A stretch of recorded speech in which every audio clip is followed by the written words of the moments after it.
क्या हाल है फरकत भाई? ठीक है।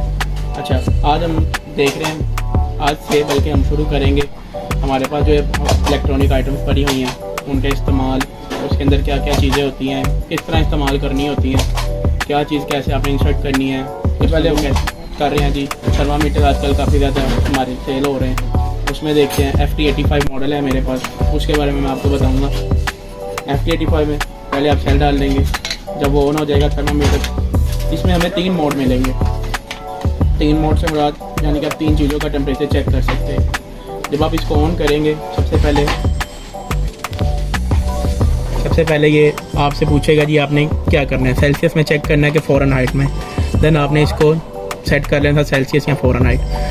अब आपसे पूछेगा घंटे के हिसाब से आपने करना है, वो आप देख लीजिएगा। 12 घंटों के हिसाब से चलना है तो 12 घंटों में। वो कस्टमर से आप बंदा पूछ लेता है कि सर किस तरह सेट करूँ। अगर नहीं भी सेट करना तो भी कोई इशू नहीं है। डेट टाइम वगैरह जब आप सेट करेंगे,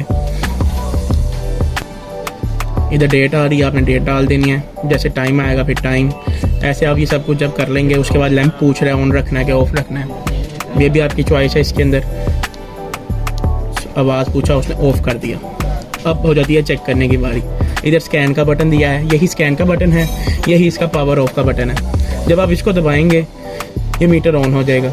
जब ये मीटर ऑन हो जाएगा, आप यहाँ पे देखिए छोटा सा साइन बना हुआ है, एक छोटी सी शक्ल बनी हुई है या एक मुजस्मा बना हुआ है, उसका टेम्परेचर चेक हो रहा है। लेकिन जब आप मोड और मेन्यू को दबाएंगे तो ये एक फीडर पे चला गया। फीडर एक लिक्विड होता है जिसका आप टेम्परेचर चेक कर सकते हैं। उसके बाद सेकेंडली होम बना हुआ है, घर बना हुआ है। इस वक्त यहाँ पे इर्द गिर्द जो एटमॉस्फेयर है उसका टेम्परेचर ऑलरेडी शो कर रहा है 24.8। AC के करीब है इसलिए 24.8 कर रहा है, और फार्मेसी में इस वक्त जो है 25 शो कर रहा है। इसके बाद इसका लाइट सेटअप वगैरह वो आप जो करना चाहें वो आप उनको बता सकते हैं। लाइट ऑन करनी है, ऑफ़ करनी है, कुछ नहीं नज़र आ रहा लाइट ऑन करके देख लें, ये वो। अब आपने जब चेक करना है किसी पेशेंट को चेक करने के लिए आपने इसको हमेशा इस मोड के ऊपर रखना है जिसमें माथा या फोरहेड बना हुआ है, और आपने इसको चेक करना। जब आप चेक करेंगे, अब आ जाएगी आपके चेक करने का तरीका। इलेक्ट्रॉनिक आइटम हमेशा आप कभी भी इसकी 100% एक्यूरेसी क्लेम खुद नहीं कर सकते। 100% एक्यूरेसी आप किसी भी क्लेम नहीं कर सकते। अगर आपसे कोई पूछे नहीं जी कितने % एक्यूरेट है, तो आपने कहना जी ये 90% एक्यूरेट है, 90%, 80%, 85, 90 इतने ही एक्यूरेट होते हैं। वो भी चेक करने के तरीके से। इसको चेक करने का तरीका कुछ नहीं रहेगा कि 1 से 2 सेंटीमीटर, सिर्फ 1 से 2 सेंटीमीटर जो बहुत मामूल होता है, आप 1 इंच कह लें, इतनी दूर आप रख के जब इसको चेक करेंगे ना, तो ये चेक करके आपको एक रिज़ल्ट शो करेगा। इस रिज़ल्ट के ऊपर अगर मैं दोबारा रिज़ल्ट लूँगा तो ये मुझे एरर दे देगा।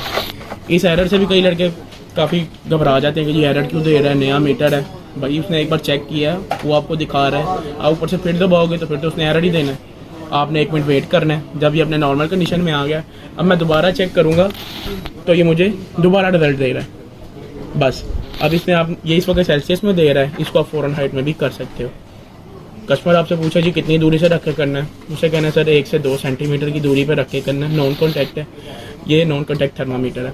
इसमें और दूसरे FT65 में यही फ़र्क है कि इसको आप टच किए बगैर चेक करते हैं, और FT65 में आपने टच करके चेक करना होता है। अच्छा, इसमें फिर आपके पास एक ये बात आ जाती है कि जब आपने इसे चेक कर लिया, उसमें डिपेंड करता है कि आपके इर्द गिर्द का एटमॉस्फेयर कैसा है। अगर तो इसकी ज़ाहिर सी बात है जो इसके और इसके दरमियान में जो जगह है वहाँ से एक हवा गुजर है, वो हवा अगर ठंडी भी तो हो सकती है, गर्म भी हो सकती है, तो वो भी थोड़ी बहुत टेम्परेचर पे फ़र्क डालती है। इसलिए हम इसकी एक्यूरेसी जो है वो 90-92% ही क्लेम करेंगे। ठीक है, उम्मीद है आपको समझ आई होगी। जो चीज़ अगर किसी को नहीं समझ आती तो मेरे से पूछ ले, अगर मुझे भी नहीं आएगी तो फिर दोनों मिलके उसके बारे में सोचेंगे या पढ़ेंगे। चलो भाई।